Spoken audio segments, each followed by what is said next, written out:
Dans la voiture qui l'emportait avec son oncle et sa tante, Elizabeth guettait l'apparition des bois de Pemberley avec une certaine émotion, et lorsqu'ils franchirent la grille du parc, elle se sentit un peu troublée. Le parc était très vaste et d'aspect extrêmement varié.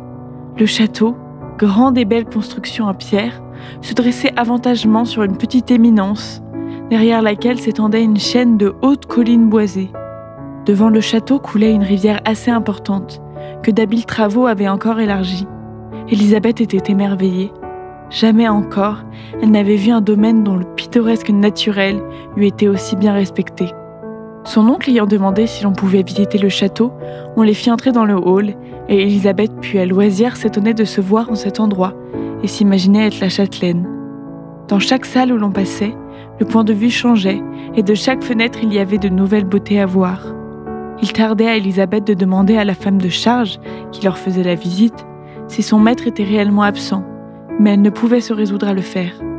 Enfin, la question fut posée par son oncle, auquel Madame Reynolds répondit que Monsieur Darcy ne devait arriver que le lendemain, avec plusieurs amis et Miss Darcy. Madame Reynolds présenta Monsieur Darcy comme le meilleur des maîtres qu'on puisse voir, qu'il avait le caractère le plus aimable et le cœur le plus généreux qu'on pût imaginer. Cette louange dérouta Elizabeth. Que Darcy eut un caractère difficile, c'est de quoi jusque-là elle avait eu la ferme conviction. Dans la galerie des tableaux, Elizabeth se mit à passer rapidement en revue les portraits de famille, cherchant la seule figure qu'elle pût y reconnaître. Elle s'arrêta devant une toile dont la ressemblance était frappante. Elizabeth y retrouvait le sourire même qu'elle avait vu quelquefois à Darcy lorsqu'il la regardait. Elle resta quelques instants en contemplation. En cet instant, il y avait certainement dans ce sentiment à l'égard de l'original plus de tolérance qu'elle n'en avait jamais ressenti. Les éloges prodigués par Madame Reynolds étaient entièrement en son honneur. En traversant la pelouse pour descendre vers la rivière, Elizabeth se retourna pour jeter encore un coup d'œil à la maison. Le propriétaire en personne apparut soudain sur la route. 20 mètres à peine les séparaient, et son apparition avait été si subite qu'il était impossible à Elizabeth d'échapper à sa vue. Leurs yeux se rencontrèrent, et tous deux rougirent violemment. Monsieur Darcy tressaillit, mais s'avança vers le petit groupe et adressa la parole à Elizabeth, sinon avec un parfait sang-froid, du moins avec la plus grande politesse. Elizabeth était accablée de honte et de dépit. Cette visite à Pemberley était un acte des plus inconsidérés et des plus regrettables. Quant au changement si frappant des manières de Monsieur Darcy, que pouvait-il signifier? Cette grande politesse, l'amabilité qu'il avait mise à s'enquérir de sa famille. Jamais elle n'avait vu aussi simple, jamais elle ne l'avait entendu s'exprimer avec autant de douceur. Elle brûlait de savoir avec quel sentiment il pensait à elle, et si contre toute vraisemblance, son amour durait encore. Monsieur Darcy lui demanda si elle voulait bien lui faire l'honneur de le présenter à ses amis. Nullement préparée à une telle requête, elle put à peine réprimer un sourire, car il demandait à être présenté aux personnes mêmes dont il considérait la parenté humiliante pour son orgueil, quand il lui avait fait la déclaration de ses sentiments. La présentation fut faite aussitôt, et la conversation tomba bientôt sur la pêche. Et elle entendit Monsieur Darcy, avec la plus parfaite amabilité, inviter M. Gardiner à venir pêcher aussi souvent qu'il le voudrait durant son séjour dans le voisinage. Elizabeth ne dit mot, mais ressentit une vive satisfaction. C'était à elle que s'adressaient toutes ces marques de courtoisie. Son étonnement cependant était extrême. Ils marchèrent ainsi pendant quelque temps, mais Madame Gardiner, fatiguée, préféra s'appuyer sur le bras de son mari. M. Darcy prit place auprès d'Elizabeth, et ils continuèrent à marcher côte à côte. En venant à Pemberley, on se croyait sûr de votre absence, car votre femme de charge nous avait informé que vous ne seriez pas ici avant demain. C'est exact. Mais une question à régler avec mon régisseur m'a obligé à devancer de quelques heures mes compagnons de voyage. Ils me rejoindront demain matin de bonne heure, et vous trouverez parmi eux plusieurs personnes qui seront heureuses de renouer connaissance avec vous. Monsieur Bingley et ses sœurs. Il y a une autre personne qui désire particulièrement vous connaître. Me permettrez-vous, si ce n'est pas indiscret, de vous présenter ma sœur pendant votre séjour à Lambton? Interdite par cette demande, Elizabeth y répondit sans savoir au juste dans quels termes. Elle sentait que le désir de la sœur avait dû être inspiré par le frère, et sans aller plus loin, cette pensée la remplissait de satisfaction. Quand monsieur et madame Gardiner et Elizabeth furent dans la voiture, son oncle et sa tante se mirent aussitôt à parler de monsieur Darcy. L'un et l'autre le déclarèrent infiniment mieux qu'il ne s'y serait attendu. Quant à Elizabeth, elle ne cessait de songer avec un étonnement dont elle ne pouvait revenir à l'amabilité de monsieur Darcy, et par-dessus tout, au désir qu'il avait exprimé de lui présenter sa sœur. Le lendemain, Miss Darcy entrait avec son frère, et la redoutable présentation avait lieu. À son étonnement, Elizabeth put constater que sa visiteuse était au moins aussi embarrassée qu'elle-même.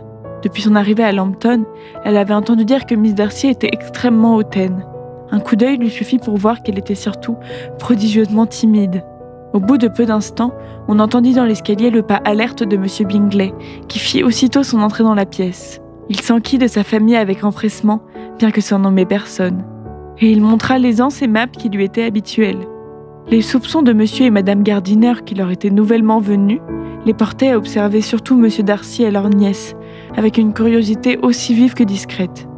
Des sentiments de leur nièce, ils doutaient encore un peu, mais il était clair pour eux que M. Darcy débordait d'admiration. C'était seulement de temps à autre qu'Elizabeth pouvait tourner les yeux vers M. Darcy. Jamais encore dans la société de ses amis de Netherfield ou dans celle de ses nobles parents de Rosings, elle ne l'avait vu si désireux de plaire et si parfaitement exempt de fierté et de raideur. La visite se prolongea plus d'une demi-heure, et en se levant pour prendre congé, M. Darcy pria leur hôte de venir dîner à Pemberley avant de quitter la région. Ce soir-là, plus encore que la veille, les pensées d'Elizabeth étaient à Pemberley. Elle ne détestait plus M. Darcy, non certes. Elle éprouvait du respect, de l'estime et de la reconnaissance. Elle souhaitait son bonheur.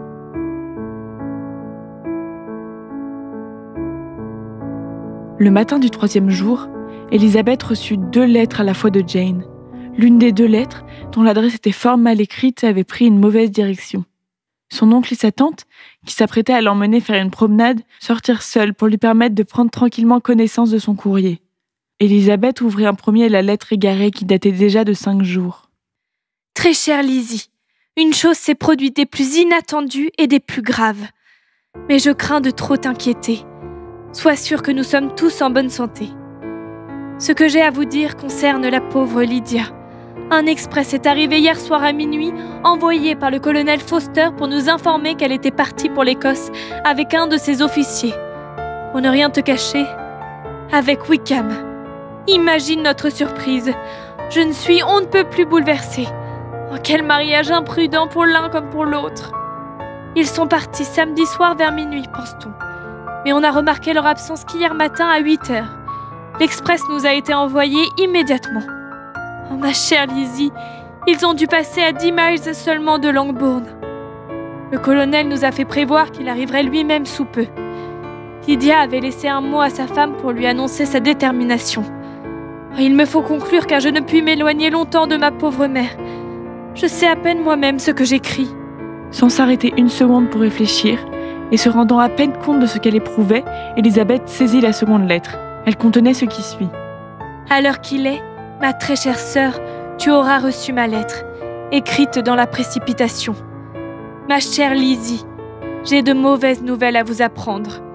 Tout imprudent que nous jugions un mariage entre notre pauvre Lydia et Monsieur Wickham, nous ne demandons maintenant qu'à recevoir l'assurance qu'il a bien eu lieu. Le colonel Forster est arrivé hier ici. Bien que la courte lettre de Lydia à sa femme leur eût donné à croire que le couple allait se marier, quelques mots qui échappèrent à Denis, exprimant la conviction que Wickham n'avait jamais eu la moindre intention d'épouser Lydia, avaient été reportés au colonel Forster. Tout ce qu'on sait à partir de ce moment, c'est qu'on les a vus poursuivre leur voyage vers Londres. Notre détresse, ma chère Lizzie, est immense. Notre pauvre maman est véritablement malade et ne quitte pas sa chambre. Quant à notre père, de ma vie, je ne l'ai vu aussi affecté. Je suis heureuse, ma chère Lizzie, que tu aies échappé à ces scènes pénibles. Toutefois, maintenant que le premier choc est passé, je ne te cacherai pas que je souhaite vivement ton retour. Je ne suis pas assez égoïste cependant pour te presser de revenir plus tôt que tu ne le souhaites. Adieu. Je reprends la plume pour te prier de faire ce qu'à l'instant je n'osais te demander. Les circonstances sont telles que je ne puis m'empêcher de te supplier de revenir tous aussitôt que possible. J'ai encore une autre demande à faire à mon oncle. Mon père part à l'instant pour Londres, où il veut essayer de découvrir Lydia. Dans une telle conjecture, les conseils et l'aide de mon oncle lui seraient infiniment utiles. Il comprendra mon sentiment et je m'en remets à sa grande bonté. Elisabeth s'élança pour courir à la recherche de son oncle lorsque la porte fut ouverte et livra passage à M. Darcy. La pâleur de la jeune fille et son air agité le firent tressaillir. Mais avant qu'il eût pu se remettre de sa surprise et lui adresser la parole, Elisabeth, qui n'avait plus d'autre pensée que celle de Lydia, s'écria « Pardonnez-moi, je vous en prie, si je suis obligée de vous quitter, mais il faut que je trouve à l'instant M. Gardiner pour une affaire extrêmement urgente. Je n'ai pas un instant à perdre. » « Grand Dieu, qu'avez-vous donc? Je ne vous retiendrai pas un instant, mais permettez que ce soit moi, ou bien votre domestique, qui aille chercher Mr. et Mrs. Gardiner. Vous êtes incapable d'y aller vous-même. » Elisabeth hésita, mais ses jambes se déroubaient sous elle. Et comprenant qu'il n'y avait aucun avantage à faire elle-même cette recherche, elle rappela le domestique. Et d'une voix haletante, à peine intelligible, elle lui donna l'ordre de ramener ses maîtres au plus vite. Dès qu'il fut parti, elle se laissa tomber sur un siège, l'air si défait que M. Darcy ne put se résoudre à la quitter, ni s'empêcher de lui dire d'un ton plein de douceur « Laissez-moi appeler votre femme de chambre. N'y a-t-il rien que je puisse faire pour vous procurer quelque soulagement? Vous êtes toute pâle. » « Non, je vous remercie. Je vous assure que je n'ai rien. Je suis seulement bouleversée par des nouvelles désolantes que je viens de recevoir de Longbourn. Je viens de recevoir une lettre de Jane avec des nouvelles lamentables. Ma jeune sœur a quitté ses amis. Elle s'est enfuie avec... Elle s'est livrée au pouvoir de Monsieur Wickham. Vous le connaissez assez pour soupçonner le reste. Elle n'a ni dot, ni situation, ni rien qui puisse le tenter. Elle est perdue à jamais. Je suis désolé. Désolé et indigné. Mais tout cela est-il certain? Absolument certain? Hélas, oui. Ils ont quitté Brighton dans la nuit de dimanche. Et on a pu relever leurs traces presque jusqu'à Londres. Mais pas plus loin. Et qu'a-t-on fait jusqu'ici? Qu'a-t-on tenté pour la retrouver? Mon père est parti pour Londres, et Jane écrit pour demander l'aide immédiate de mon oncle. Nous allons partir, je pense, d'ici une demi-heure. Mais que pourra-t-on faire? Va-t-on même aller découvrir? Je n'ai pas le plus léger espoir. La situation est horrible sous tous ses aspects. Darcy ne répondit pas. Il semblait à peine l'entendre. Plongé dans une profonde méditation, il arpentait la pièce d'un air sombre. Elisabeth le remarqua et comprit aussitôt. Le pouvoir qu'elle avait eu sur lui s'évanouissait sans doute. Tout devait céder devant la preuve d'une telle faiblesse dans sa famille, devant l'assurance d'une si profonde disgrâce. D'autre part, c'était pour elle le moyen de connaître la véritable nature des sentiments qu'elle éprouvait à son égard. Jamais encore elle n'avait senti qu'elle aurait pu l'aimer comme en cet instant où l'aimer devenait désormais chose vaine. Mais elle ne pouvait songer longtemps à elle-même, et plongeant sa figure dans son mouchoir, Elisabeth perdit de vue tout le reste. Après quelques minutes, elle fut rappelée à la réalité par la voix de son compagnon. « J'ai peur, en restant près de vous, de m'être montré indiscret. Je n'ai aucune excuse à invoquer, sinon celle d'une très réelle, mais bien vaine sympathie. Le malheureux événement, je le crains, va priver ma sœur du plaisir de vous voir à Pemberley aujourd'hui. » Hélas oui. Soyez assez bon pour exprimer nos regrets à Miss Darcy. Dites que des affaires urgentes nous rappellent immédiatement. Dissimulez la triste vérité tant qu'elle ne sera pas ébruitée. Je sais que ce ne sera pas pour bien longtemps. Il l'assura de sa discrétion, exprima encore une fois la part qu'il prenait à son chagrin, souhaita une conclusion plus heureuse que les circonstances présentes ne le faisaient espérer, et l'enveloppant d'un dernier regard, prit congé d'elle. Monsieur et Madame Gardiner arrivèrent tout effrayés. Elle leur communiqua immédiatement les 2 lettres de Jane. D'une voix tremblante d'émotion, elle souligna le post-scriptum de la seconde. Après les premières exclamations de surprise et d'horreur, M. Gardiner promit sans hésiter tout son concours. « Et notre invitation à Pemberley ? John nous a dit que M. Darcy était présent quand vous l'avez envoyé nous chercher. Est-ce bien exact ?»« Parfaitement. Et je lui ai dit que nous ne pourrions tenir notre engagement. Tout est réglé de ce côté. » « Qu'est-ce qui est réglé ?» se demandait la tante. Sont-ils dans des termes tels qu'elle ait pu lui découvrir la vérité? En 1 heure, tout fut prêt, et il n'y eut plus qu'à partir. Après cette dure matinée, Elisabeth se trouva, en moins de temps qu'elle ne l'aurait supposé, installée en voiture, et sur la route de Longbourn. Le trajet se fit avec toute la rapidité possible. En voyageant toute la nuit, ils réussirent à atteindre Longbourn le jour suivant, à l'heure du dîner. Elisabeth avait déjà sauté de la voiture et s'était élancée dans le vestibule où elle rencontra Jane qui descendait en courant de l'appartement de sa mère. Elisabeth la serra affectueusement dans ses bras, pendant que leurs yeux s'emplissaient de larmes. Madame Bennet les reçut comme elle pouvait s'y attendre, pleurant, gémissant, accablant d'invectives l'infâme conduite de Wickham. Monsieur Gardiner l'assura de nouveau de son vif désir de l'aider et lui recommanda la modération dans ses espoirs aussi bien que dans ses craintes. Le lendemain, dans l'après-midi, les 2 aînés purent avoir une demi-heure de tranquillité. Elisabeth en profita pour poser à Jane maintes questions et lui demanda la lettre que Lydia avait écrite à la femme du colonel Foster. Ma chère Harriet, vous allez sûrement bien rire en apprenant où je suis partie. Je ne puis m'empêcher de rire moi-même en pensant à la surprise que vous aurez demain matin lorsque vous vous apercevrez que je ne suis plus là. Je pars pour l'Écosse, et si vous ne devinez pas avec qui, c'est que vous serez bien sotte, car il n'y a que lui qui existe à mes yeux. C'est un ange et je l'adore. Aussi, ne vois-je aucun mal à partir avec lui. Ne vous donnez pas la peine d'écrire à Longbourn si cela vous ennuie. La surprise ne sera que plus grande lorsqu'on recevra là-bas une lettre de moi signée Lydia Wickham. La bonne plaisanterie. J'en ris tellement que je puis à peine écrire. Mes amitiés au colonel Forster, votre amie affectionnée, Lydia. Cervelée, insouciante Lydia, écrire une telle lettre dans un moment pareil. Le lendemain matin, M. Gardiner se mit en route pour Londres. Les nouveaux témoignages des désordres de Wickham abondaient. Tout Meryton semblait s'acharner à noircir l'homme qui 3 mois auparavant avait été son idole. On racontait qu'il avait laissé des dettes chez tous les commerçants de la ville. M. Gardiner quittait Longbourn le dimanche et on reçut une lettre où il disait qu'il avait vu son beau-frère à son arrivée et il avait décidé à s'installer à Greyster Street. M. Bennet revenait d'Epsom et de Clapham, où il n'avait pu recueillir la moindre information. L'une après l'autre, les journées s'écoulaient à Longbourn, dans une anxiété que redoublait l'heure de chaque courrier. Car toute nouvelle, bonne ou mauvaise, ne pouvait venir que par la poste. M. Gardiner écrivit, annonçant aussi aux jeunes filles le retour probable de leur père le lendemain même, qui était un samedi. Découragé par l'insuccès de ses tentatives, il avait cédé aux instances de son beau-frère, qui l'engageait à retourner auprès des siens en lui laissant le soin de poursuivre ses recherches à Londres. Lorsque M. Bennet arriva chez lui, il paraissait avoir repris son flegme et sa philosophie habituelle. Elisabeth osa aborder le sujet, mais lorsqu'elle lui exprimait brièvement son regret de tout ce qu'il avait dû supporter, il répliqua « Lizzie, je ne vous en veux pas d'avoir eu raison contre moi. L'avis que vous m'avez donné au mois de mai et qui se trouve justifié par les événements dénote un esprit clairvoyant. »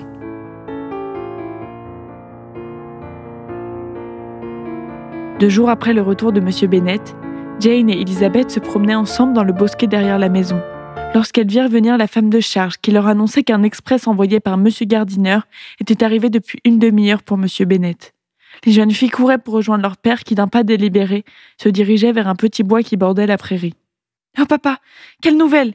Quelle nouvelle! Vous avez bien reçu quelque chose de mon oncle ?» Oui, un express vient de m'apporter une lettre de lui. Eh bien, quelle nouvelle contient-elle? Bonne ou mauvaise? Que peut-on attendre de bon? Mais peut-être préférez-vous lire vous-même ce qu'il m'écrit. Greychurch Street, mardi 2 août. Mon cher frère, enfin il m'est possible de vous envoyer des nouvelles de ma nièce, et j'espère que somme toute elles vous donneront quelque satisfaction. Samedi, peu après votre départ, j'ai été assez heureux pour découvrir dans quelle partie de Londres ils se cachaient. Ils sont retrouvés, je les ai vus tous les deux. Ils ne sont pas mariés, et je n'ai pas découvert que le mariage entra dans leur projet.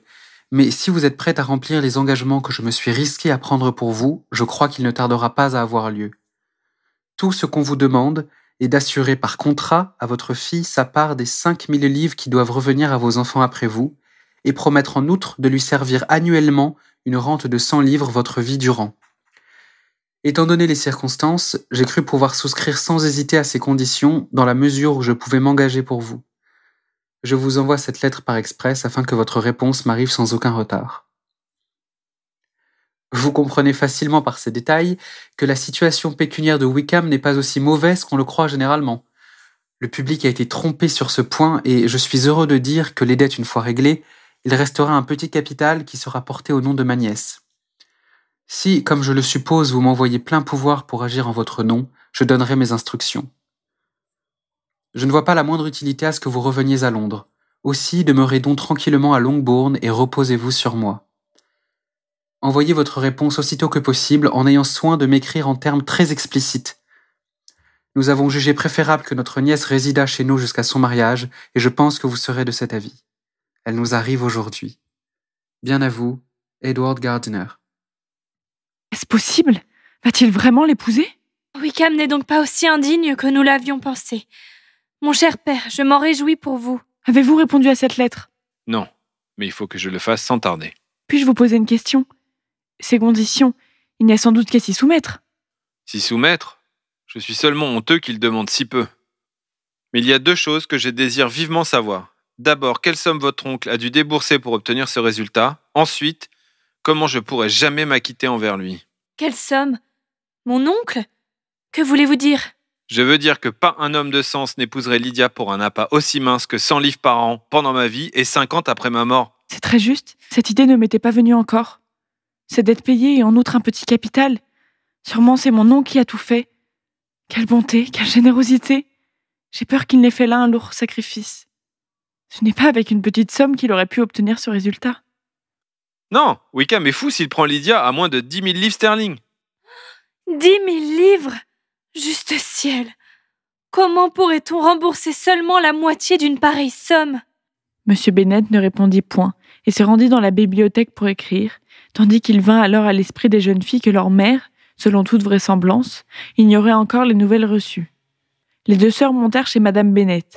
Kitty et Marie se trouvaient auprès d'elle, si bien que la même communication servit pour tout le monde. Jane lut la lettre tout haut. Madame Bennet avait peine à se contenir. Lydia! Ma chère petite Lydia! Quelle joie! Elle va se marier! Je la reverrai!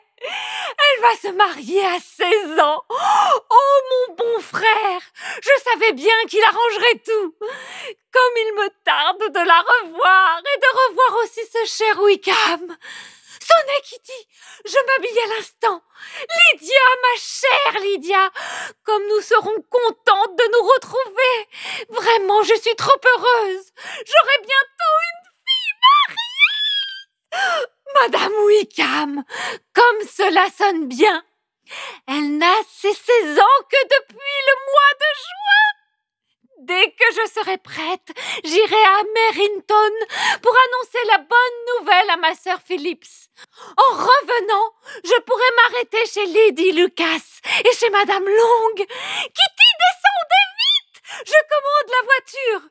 Cela me fera grand bien de prendre l'air. La lettre de M. Bennet fut bientôt écrite. Il pria son beau-frère de lui donner le compte détaillé de tout ce qu'il leur devait. Mais il était encore trop irrité pour le charger de transmettre à Lydia le moindre message. Au dîner, il annonça qu'il refuserait de recevoir Lydia et Wickham à Longbourn. Cette déclaration provoqua une longue querelle, mais M. Bennet tint bon et ne tarda pas à en faire une autre qui frappa Mme Bennet de stupéfaction et d'horreur. Il dit qu'il n'avancerait pas une livre pour le trousseau de sa fille et affirma que Lydia ne recevrait pas de lui la moindre marque d'affection en cette circonstance. Mme Bennet n'en revenait pas. Elle était plus sensible pour Lydia au déshonneur qu'il y aurait à se marier sans toilette neuve qu'à la honte de s'être enfuie et d'avoir vécu 15 jours avec Wickham avant d'être sa femme. Élisabeth regrettait maintenant d'avoir confié à M. Darcy, dans un moment de détresse, les craintes qu'elle éprouvait pour sa sœur. Entre elle et Darcy, il y avait désormais, semblait-il, un abîme infranchissable. Le mariage de Lydia eût-il été conclu le plus honorablement du monde, il n'était guère vraisemblable que M. Darcy voulût entrer dans une famille contre laquelle, à tant d'autres objections, venait s'ajouter celle d'une parenté étroite avec l'homme qu'il méprisait si justement. Elle était humiliée, attristait, et ressentait un vague repentir sans savoir au juste quoi. Elle se rendait compte à présent que Darcy, par la nature de ses qualités, était exactement l'homme qui lui convenait. Son intelligence, son caractère, quoique si différent du sien, auraient correspondu à ses vœux. Leur union eût été à l'avantage de l'un et de l'autre. La vivacité et le naturel d'Élisabeth auraient adouci l'humeur de Darcy et donné plus de charme à ses manières. Et lui-même, par son jugement, par la culture de son esprit, par sa connaissance du monde, aurait pu exercer sur elle une influence plus heureuse encore. Une nouvelle lettre de M. Gardiner arriva bientôt. Monsieur Wickham a l'intention d'entrer dans l'armée régulière, et il a d'anciens amis qui sont prêts à appuyer sa demande. On lui a promis un brevet d'enseigne dans un régiment du Nord. La distance entre ce poste et notre région n'est pas un désavantage. Il paraît bien disposé, et je veux croire que, dans un autre milieu, le souci de sauvegarder leur réputation les rendra tous les deux plus circonspects. J'ai écrit au colonel Forster pour l'informer de nos présents arrangements et le prier de satisfaire les créanciers de Wickham à Brighton par la promesse d'un règlement rapide pour lequel je me suis engagé. Voulez-vous prendre la peine de donner la même assurance à ces créanciers de Meryton, dont vous trouverez ci-joint la liste remise par lui-même? Wickham et sa femme partiront alors pour rejoindre le régiment, à moins qu'ils ne soient d'abord invités à Longbourn, et ma femme me dit que Lydia désire ardemment vous revoir tous avant son départ pour le Nord. Elle va bien et me charge de ses respects pour vous et pour sa mère. Vôtre, Edward Gardiner. M. Bennet et ses filles voyaient aussi clairement que M. Gardiner combien il était heureux que Wickham quittât le régiment de la milice. Mais Madame Bennet était beaucoup moins satisfaite. Voir Lydia s'établir dans le nord de l'Angleterre, juste au moment où elle était si joyeuse et si fière à la pensée de l'avoir près d'elle, quelle cruelle déception. La demande que faisait Lydia d'être admise à revoir sa famille avant son départ fut d'abord accueillie de la part de son père par un refus péremptoire. Mais Jane et Elizabeth désiraient vivement, pour le bien, ainsi que pour la réputation de leur sœur, qu'elle fût traitée moins durement, et elles pressèrent leur père avec tant d'insistance, de douceur et de raison de recevoir les jeunes époux à Longbourn, qu'il finit par se laisser persuader. La mère eut donc la satisfaction d'apprendre qu'elle pourrait exhiber la jeune mariée à tout le voisinage avant son lointain exil. En répondant à son beau-frère, M. Bennet envoya la permission demandée, et il fut décidé qu'au sortir de l'église, le jeune couple prendrait la route de Longbourn.